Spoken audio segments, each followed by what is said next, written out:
Corre el año 1170, es el día 29 de diciembre, y una oscuridad gélida e implacable desciende sobre la ciudad santa de Canterbury. Dentro del cavernoso corazón de piedra de la gran catedral, el aire está cargado con el aroma de incienso frío y el peso palpable del miedo. Aquí, el arzobispo Thomas Becket, otrora hombre del rey, ahora autoproclamado soldado de Dios, se prepara para las vísperas, la oración de la tarde. Pero las oraciones que se escucharán esta noche no serán de paz, sino de violencia. Afuera, 4 caballeros, sus armaduras destellando bajo la luz moribunda, sus mentes fijas en un propósito brutal, se están acercando. ¿Cómo se llegó a esto? ¿Cómo una amistad forjada en el poder se agrió hasta convertirse en un odio que profanaría este espacio sagrado con sangre y materia cerebral?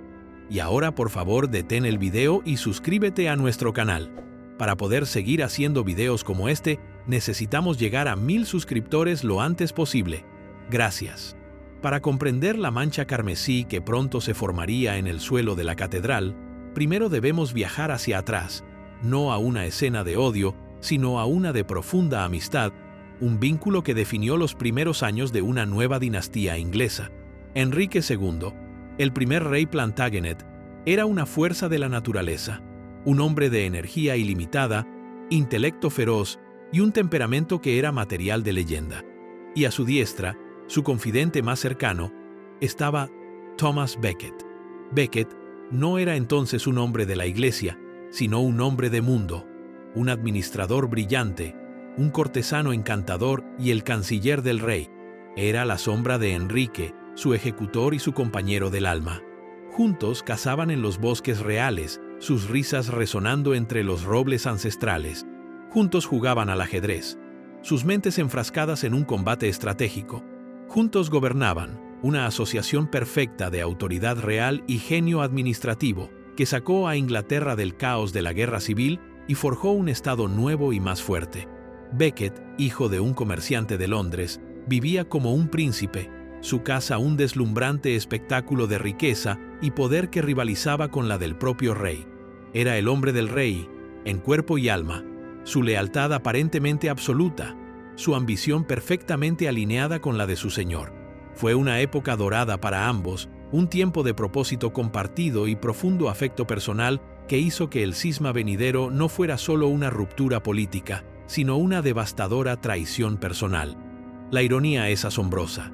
Las mismas cualidades que hicieron de Becket un canciller tan eficaz y mundano, su meticulosidad, su determinación inquebrantable, su feroz defensa de los derechos de su señor, fueron las mismas cualidades que más tarde lo convertirían en un arzobispo tan implacable e inflexible. El rey amaba a Becket por su fuerza, sin imaginar jamás que un día esa misma fuerza se volvería en su contra, creando un conflicto que ninguno de los dos podría ganar, pero al que solo uno sobreviviría.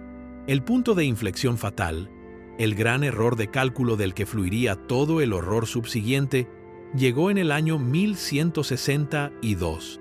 El arzobispado de Canterbury, el cargo religioso más alto de Inglaterra, quedó vacante. Para el rey Enrique, esta era una oportunidad de oro. La Iglesia en Inglaterra era un estado dentro del estado, inmensamente rica y poderosa, con sus propios tribunales y sus propias leyes, guardando celosamente sus privilegios contra la usurpación real.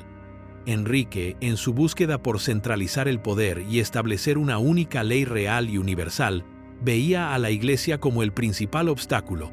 ¿Qué mejor manera de domar a esta poderosa institución que colocar a su propio hombre, su amigo más confiable y leal canciller, a su cabeza?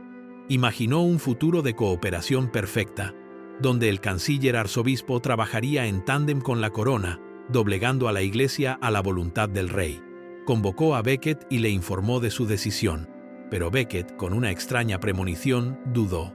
Se dice que miró sus propias ropas lujosas y seculares y le dijo al rey: «Si esto sucede, nuestra amistad pronto se convertirá en el odio más amargo». Se conocía a sí mismo y conocía el cargo. Entendía que no podía servir a dos señores. Pero Enrique, cegado por su ambición política y su fe en su vínculo personal, no se dejó disuadir. Insistió, y Becket, por última vez, accedió a la voluntad de su señor. En el momento en que el sagrado palio, el símbolo de su cargo, fue colocado sobre los hombros de Becket, comenzó una transformación profunda e impactante.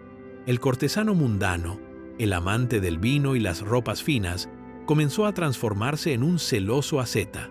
Llevaba un cilicio debajo de sus magníficas vestiduras, un acto secreto de penitencia. Entregaba sus lujosos festines a los pobres. El hombre del rey había muerto, el arzobispo había nacido, y su nuevo señor no estaba en Londres, sino en Roma y en el cielo. Enrique no había ganado una marioneta dócil, había creado a su adversario más formidable. La primera gran batalla en esta nueva guerra entre los dos amigos estalló solo 2 años después, en 1164, en un consejo real celebrado en los fríos salones del Palacio de Clarendon. Allí, Enrique presentó lo que se conocería como las Constituciones de Clarendon, un conjunto de 16 artículos diseñados para desmantelar sistemáticamente la autonomía legal de la Iglesia y subordinarla a la corona. El más contencioso de estos artículos se refería al asunto de los clérigos criminales. Durante siglos, el clero que cometía delitos seculares, desde el robo hasta el asesinato, podía reclamar el privilegio eclesiástico, lo que significaba que solo podían ser juzgados en los tribunales eclesiásticos, mucho más indulgentes, donde los castigos rara vez iban más allá de la destitución. Para Enrique, un rey obsesionado con la ley y el orden, esto era una afrenta intolerable a su autoridad. Exigió que los clérigos acusados de delitos graves fueran juzgados en sus tribunales reales, como cualquier otro hombre. Para Becket, esto era un asalto directo a las libertades sagradas de la Iglesia, una violación de la ley de Dios. Se veía a sí mismo como el guardián de un fideicomiso sagrado y no cedería. La confrontación fue inmensa. El rey, acostumbrado a la obediencia, rabiaba y amenazaba. Los obispos, atrapados entre su temible rey y su inflexible arzobispo, vacilaban. Al principio, bajo una presión inmensa, Becket aceptó las constituciones en principio, pero cuando se le presentó el documento final, retrocedió y se negó a poner su sello. Fue un acto público de desafío, una línea trazada en la arena. La amistad había terminado oficialmente, reemplazada por una enemistad fría y dura. La disputa legal sobre la inmunidad clerical se convirtió en el corazón simbólico de una lucha mucho más grande. El eterno conflicto entre el poder temporal y el espiritual, entre el cuerpo del Estado y el alma de la Iglesia. Enrique luchaba por el principio de un reino unificado bajo una única ley, mientras que Becket luchaba por el principio de una Iglesia universal, trascendente e independiente de los reyes terrenales. Las dos posiciones eran irreconciliables, y el choque ahora se intensificaría, empujando a ambos hombres hacia extremos de los que no podría haber retorno. El desafío de Becket en Clarendon hizo que su posición en Inglaterra fuera insostenible. Enfrentando la ira total del rey, que ahora buscaba arruinarlo con acusaciones falsas de mala conducta financiera de su tiempo como canciller, Becket tomó una decisión desesperada. En plena noche huyó de Inglaterra, escapando en un pequeño bote a través del canal para buscar refugio en Francia. Así comenzaron 6 largos y amargos años de exilio. No fue un retiro tranquilo, fue la continuación de la guerra por otros medios. Desde el continente, protegido por el rival de Enrique, el rey Luis VII de Francia, Becket se convirtió en una espina en el costado del rey inglés. Libró una campaña de correspondencia, enviando cartas al Papa, a los cardenales y por toda Europa, defendiendo su caso y condenando las acciones de Enrique. Blandió las aterradoras armas espirituales de su cargo, amenazando con excomulgar a los principales consejeros del rey e incluso con poner todo el reino de Inglaterra bajo un interdicto, una huelga espiritual que habría cerrado todas las iglesias y negado los sacramentos a cada alma. Enrique, a su vez, respondió con una crueldad nacida de la frustración. Se apoderó de todas las vastas propiedades e ingresos del arzobispo.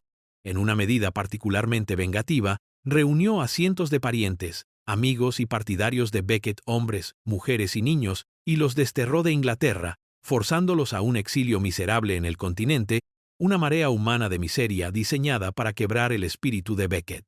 El Papa, Alejandro III, se encontraba en un tornillo de banco diplomático. Simpatizaba con la defensa de Becket de las libertades de la Iglesia, pero no podía permitirse alienar al poderoso Enrique, cuyo apoyo necesitaba contra el Sacro Emperador Romano. Los intentos de mediación del Papa fueron constantes pero finalmente infructuosos. El conflicto se había vuelto demasiado personal, demasiado enredado en el orgullo y la terquedad de los dos hombres que una vez habían sido hermanos. Los principios legales seguían ahí, pero ahora estaban incrustados con capas de insulto personal, traición percibida y un ardiente deseo de vindicación que eclipsaba cualquier esperanza de un compromiso racional. El conflicto latente se convirtió en una crisis total en junio de 1170. El rey Enrique, siempre estratega, decidió asegurar su dinastía haciendo coronar a su hijo mayor, Enrique el Joven, como su corregente. Esta era una práctica común en la Europa continental, diseñada para evitar disputas sucesorias. Sin embargo, el derecho a coronar a un monarca inglés pertenecía, por tradición antigua y sagrada, exclusivamente al arzobispo de Canterbury. Era el símbolo supremo del papel de la Iglesia en la legitimación del poder real. Que Enrique procediera con la coronación en ausencia de Becket fue un insulto calculado y devastador. Ordenó al arzobispo de York, Roger de Pont-l'Évêque, un antiguo rival de Becket, que realizara la ceremonia, asistido por los obispos de Londres y Salisbury. El acto fue una declaración pública de que el rey podía crear reyes sin la bendición de Canterbury. Cuando la noticia de esta usurpación definitiva llegó a Becket en su exilio francés, su respuesta fue rápida y furiosa. Esto no era simplemente una maniobra política. Era un sacrilegio, un pecado mortal. Inmediatamente persuadió al Papa para que le concediera la autoridad de poner a toda Inglaterra bajo un interdicto y de excomulgar a todos los obispos que habían participado. La amenaza de un interdicto era el arma más poderosa en el arsenal de la Iglesia. Significaba que todas las puertas de las iglesias se cerrarían, no se dirían misas, no se consagrarían matrimonios, no se realizarían bautismos y no se enterrarían muertos en tierra sagrada. Era un confinamiento espiritual que habría aterrorizado a la población profundamente piadosa y potencialmente provocado una rebelión masiva contra el rey. La magnitud de esta amenaza finalmente forzó la mano de Enrique. Enfrentado al caos espiritual en su reino, supo que tenía que hacer las paces, o al menos aparentar hacerlas, con su problemático arzobispo. Finalmente se negoció una tregua frágil y vacía en Fréteval, en Francia. Los dos hombres se encontraron por primera vez en años. Desmontaron de sus caballos y se abrazaron. Una actuación pública de reconciliación para los cortesanos que observaban. Pero era una paz construida sobre arena. Evitaron deliberadamente el espinoso asunto de las constituciones de Clarendon, la raíz de todo su conflicto. Enrique accedió a restaurar a Becket en su sede y devolver todas las propiedades confiscadas de Canterbury. A cambio, Becket debía regresar a Inglaterra. Sin embargo, incluso mientras hablaban de paz, sus corazones seguían en guerra. Los problemas centrales permanecían peligrosamente sin resolver, y la animosidad personal persistía justo debajo de la superficie de las sonrisas diplomáticas. Becket, por su parte, no regresaba con espíritu de perdón. Ahora estaba consumido por una convicción justa, casi fanática, la creencia de que era un instrumento de la voluntad de Dios. Antes incluso de zarpar hacia Inglaterra, preparó su primer acto de desafío renovado. Envió cartas por delante, llevando las bulas papales de excomunión para Roger de York y los obispos de Londres y Salisbury, los hombres que se habían atrevido a realizar la coronación del joven rey. No regresaba como un pacificador, sino como un ángel vengador. Sus amigos y partidarios estaban aterrorizados, suplicándole que no fuera. Le advirtieron que el favor del rey era voluble y que los obispos excomulgados y sus poderosos aliados seguramente buscarían venganza. Le dijeron que efectivamente estaba firmando su propia sentencia de muerte. Pero Becket se mantuvo resuelto, poseído por un poderoso sentido del destino y una aceptación casi ansiosa del martirio. Se dice que le dijo al obispo de París: «Voy a Inglaterra a morir». Veía su camino con claridad, y no conducía a una vejez cómoda, sino a una confrontación de la que no esperaba salir con vida. Al desembarcar en Inglaterra a principios de diciembre, Becket fue recibido con una recepción dividida que reflejaba perfectamente el estado fracturado del reino. Para la gente común, los monjes y los pobres, su regreso fue un momento de triunfo. Acudieron en masa para verlo mientras se dirigía a Canterbury, bordeando los caminos, aclamándolo y cantando himnos. No lo veían como un alborotador político, sino como su padre espiritual, su campeón que se había enfrentado a un rey tiránico para defender la fe. Era un héroe que regresaba, un símbolo viviente del poder y la resiliencia de la Iglesia. Pero para los poderosos varones y los oficiales reales, su llegada era un presagio de un caos renovado. El aire estaba cargado de amenaza. La excomunión de los 3 obispos más poderosos había causado conmoción en el establishment inglés. En el momento en que se les entregó la sentencia, los prelados deshonrados no esperaron la justicia del rey. Inmediatamente tomaron un barco y se dirigieron a Normandía, con sus corazones ardiendo de humillación y sed de venganza. Iban a ver al rey, a su corte de invierno, para presentar su versión de la historia. Y no la presentarían con calma y razón. Pintarían un cuadro de un Becket triunfante y arrogante, un hombre que había regresado a Inglaterra no para sanar las heridas del reino, sino para desgarrarlo con su orgullo. Le dirían al rey que este clérigo de baja cuna estaba agitando a la gente común, que actuaba como un rey él mismo y que su objetivo final era usurpar la autoridad de la corona. Estaban avivando las brasas del famoso temperamento angevino de Enrique, una ira que, una vez desatada, era conocida por ser incontrolable, una tormenta de furia que dejaba devastación a su paso. Las piezas se estaban moviendo ahora hacia su alineación final y fatal. Debemos viajar ahora a través del canal, a la corte del rey en el castillo de Bures, cerca de Bayeux en Normandía. Imaginen la escena. El gran salón está frío, los muros de piedra sudan humedad, el aire está cargado con el humo de las antorchas y el olor a carne asada y vino caliente con especias. Pero no hay alegría festiva en el corazón del rey Enrique II. Está paseando, como un león enjaulado, su mente consumida por las noticias de Inglaterra. Los 3 obispos excomulgados, Roger de York, Gilbert de Londres y Jocelyn de Salisbury, han llegado y han vertido su relato venenoso y egoísta en el oído del rey.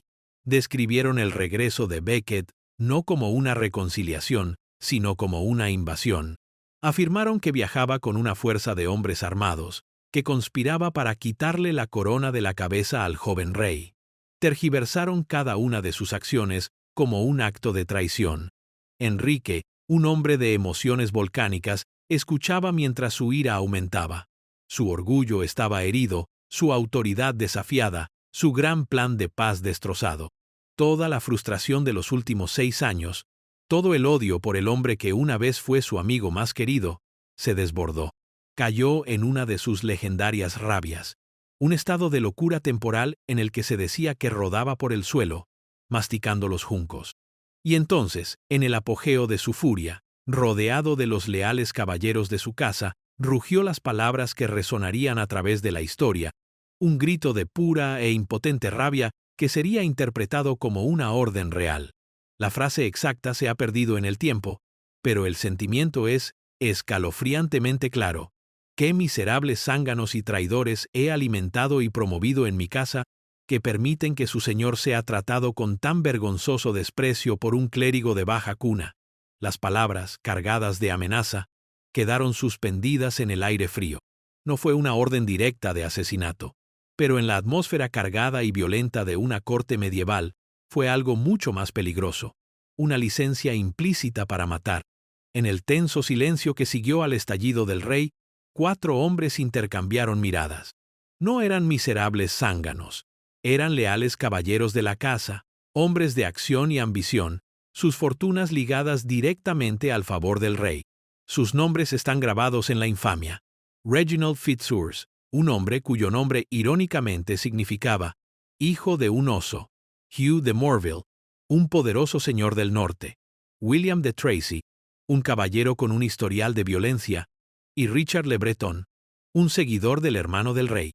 Escucharon las palabras del rey no como un lamento, sino como un llamado a la acción, un deseo real que era su deber cumplir. Librar al rey de este sacerdote problemático sería el máximo acto de lealtad, un acto que seguramente sería recompensado con tierras, títulos y una inmensa gratitud. Sin buscar más aclaraciones, quizás temiendo que el rey se calmara y rescindiera su orden implícita, se escabulleron silenciosamente de la corte real. Su propósito era singular y sombrío. cabalgaron con fuerza hacia la costa y tomaron el primer barco disponible, un cuarteto silencioso y decidido, unido por un terrible secreto. Mientras su barco surcaba las agitadas y grises aguas del Canal de la Mancha, corrían contra el tiempo. Corrían contra la posibilidad de un mensajero de un rey arrepentido. Un rey que, habiendo desahogado su ira, podría estar ya horrorizado por las posibles consecuencias de sus palabras. Pero tal mensajero no llegó. Los caballeros estaban solos con su interpretación, su ambición y sus espadas. Su viaje fue un sombrío pasaje del calor de la ira de un rey a la fría realidad del acto que estaban a punto de cometer, un acto que resolvería el problema del rey pero que sumiría su reino y su alma en una crisis mucho más profunda que cualquiera que hubiera enfrentado antes. En el fatídico día del 29 de diciembre, los 4 caballeros llegaron a Canterbury, sus caballos echando vapor en el aire invernal. Eran una presencia amenazante, sus lealtades claras para todos. Primero se dirigieron al palacio del arzobispo, adyacente a la catedral. Estaban armados, pero no desenvainaron sus espadas de inmediato. Su primera estrategia fue la intimidación. Irrumpieron en la cámara de Becket, donde acababa de terminar su cena. Se arrojaron al suelo sin saludarlo, un insulto calculado. Entonces Fitzurse, actuando como portavoz, comenzó la confrontación. Declaró que tenían un mensaje del rey. Exigieron que Becket viajara inmediatamente a Winchester para rendir cuentas de sus acciones y, lo más importante, que levantara las sentencias de excomunión de los obispos.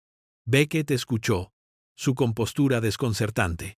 Ya no era el hombre asustado que había huido de Inglaterra 6 años antes. Estaba tranquilo, resuelto y completamente desafiante.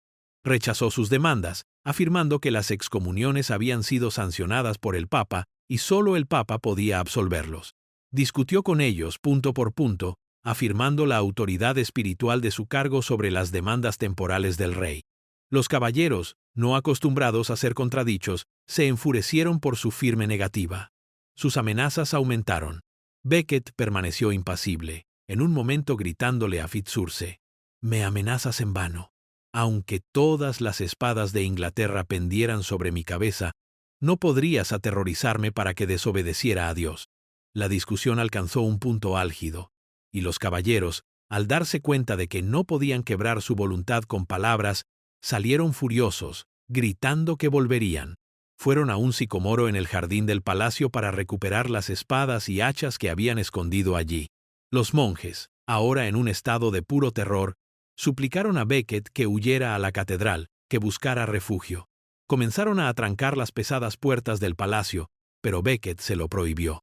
En un momento de coraje supremo y fatalista, les ordenó que desatrancaran las puertas, declarando: «La Iglesia de Dios no debe ser defendida como una fortaleza. No permitiré que se convierta en un castillo». Estaba eligiendo conscientemente su terreno y su destino. Mientras el sol del atardecer proyectaba largas y frías sombras sobre Canterbury, las campanas de la catedral comenzaron a sonar para las vísperas. Los monjes, con los rostros pálidos de miedo, prácticamente tuvieron que forzar al arzobispo a salir de su palacio, instándolo a dirigirse al santuario de la gran iglesia. Creían, como toda la sociedad medieval, que la santidad de la catedral, la casa misma de Dios, lo protegería. Derramar sangre en suelo consagrado era un pecado impensable, un sacrilegio del más alto orden. Lo apresuraron a través de los claustros y hacia el transepto norte de la vasta y oscurecida catedral. Pero la paz de la oración vespertina estaba a punto de ser brutalmente destrozada. El sonido de los monjes cantando fue repentinamente ahogado por el aterrador estruendo de una puerta que se abría de golpe. Los 4 caballeros, ahora vestidos con cota de malla completa, sus yelmos ocultando sus rostros, sus espadas desenvainadas brillando a la luz de las velas, irrumpieron en el espacio sagrado. Ya no eran hombres, eran máquinas de destrucción. La aterrorizada congregación y la mayoría de los monjes se dispersaron como pájaros, gritando, escondiéndose detrás de los pilares y en capillas oscuras. Solo unos pocos ayudantes leales, incluido su cruciferario Edward Grimm, permanecieron al lado de Becket. En el silencio resonante del cavernoso transepto, la voz de Fitzurse retumbó: «¿Dónde está Thomas Becket, traidor al rey y al reino?». Desde la penumbra, de pie cerca de un pilar ante el altar de San Benito, Becket dio un paso adelante. No había miedo en su voz, solo una calma profunda y firme. Respondió, su voz resonando con autoridad: «Aquí estoy. No soy un traidor, sino un sacerdote de Dios. ¿Qué queréis?». La confrontación final había comenzado. Los caballeros, momentáneamente sorprendidos por su coraje, intentaron agarrarlo, arrastrarlo afuera. Su intención, incluso en esta etapa tardía, era probablemente matarlo lejos del altar sagrado, para evitar el horror total de profanar la catedral misma. «¡Eres hombre muerto!», gritaron, agarrando sus túnicas. Pero Becket se resistió. Era un hombre alto y fuerte, y se aferró ferozmente a un pilar central, negándose a ser movido. La escena degeneró en una refriega caótica y violenta. Fitzurse, enfurecido por la resistencia, alzó su espada. Edward Grimm, el leal monje, levantó su propio brazo para bloquear el golpe, pero la fuerza del impacto fue tan grande que rebanó el brazo de Grimm y golpeó al arzobispo en la cabeza, quitándole el gorro y derramando la primera sangre. Becket, al ver su propia sangre, se la limpió de la cara y oró en voz alta: «En tus manos, oh Señor, encomiendo mi espíritu». Entonces William de Tracy asestó el segundo golpe. Un fuerte impacto en el mismo lugar. Becket se tambaleó pero aún no cayó. Estaba de rodillas, con la cabeza inclinada como en oración. Fue de Tracy quien asestó el tercer golpe. Y con este, el arzobispo se desplomó hacia adelante sobre el pavimento de piedra. Estaba muriendo, pero la sed de sangre de los caballeros aún no estaba saciada. Fue Richard Le Breton quien asestó el golpe final y más salvaje. Con un poderoso mandoble gritó: «Toma esto, por el amor de mi señor Guillermo, el hermano del rey». El golpe fue tan feroz que cercenó toda la corona del cráneo de Becket, y la punta de la espada de Le Breton se hizo añicos contra el duro suelo de piedra. El hecho estaba consumado, pero quedaba un último y grotesco acto de profanación.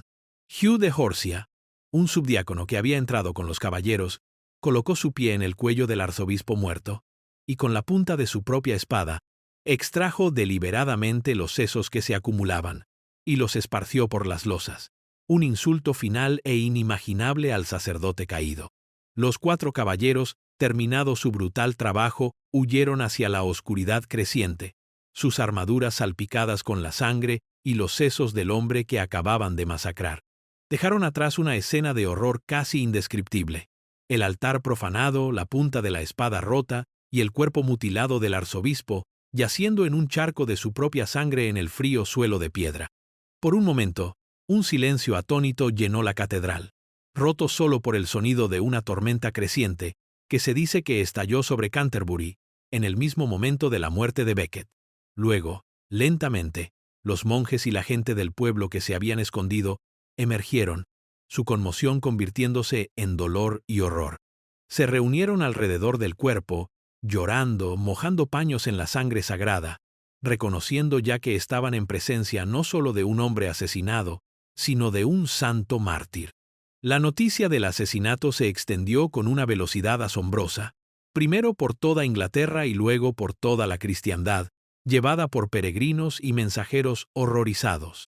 La reacción fue de conmoción y repulsión universales.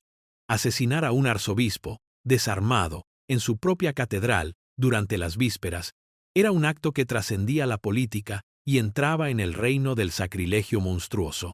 Cuando la noticia llegó al rey Enrique en Normandía, se dice que quedó devastado. Se encerró en su habitación durante 3 días, negándose a comer o hablar, abrumado por lo que parecía ser un genuino dolor y remordimiento. ¿Era la culpa de un hombre que sabía que sus palabras airadas habían conducido directamente a este horror? ¿O era el frío temor de un político que entendía las consecuencias catastróficas que seguirían? En la muerte, Becket logró una victoria que se le había escapado en vida. El Papa lo declaró santo de inmediato, y su tumba en Canterbury se convirtió en el lugar de peregrinación más importante del norte de Europa, un lugar de curaciones milagrosas. Las consecuencias políticas para Enrique fueron desastrosas. Se vio obligado a realizar una humillante penitencia pública, caminando descalzo por las calles de Canterbury y permitiendo ser azotado por los monjes en la tumba de Becket. Tuvo que renunciar formalmente a las constituciones de Clarendon, la fuente misma del conflicto. Al final, el asesinato fortaleció masivamente el poder y la independencia de la Iglesia, precisamente lo que Enrique había luchado por aplastar durante tanto tiempo y con tanta crueldad. La sangre del mártir demostró ser una fuerza mucho más potente que la espada del rey.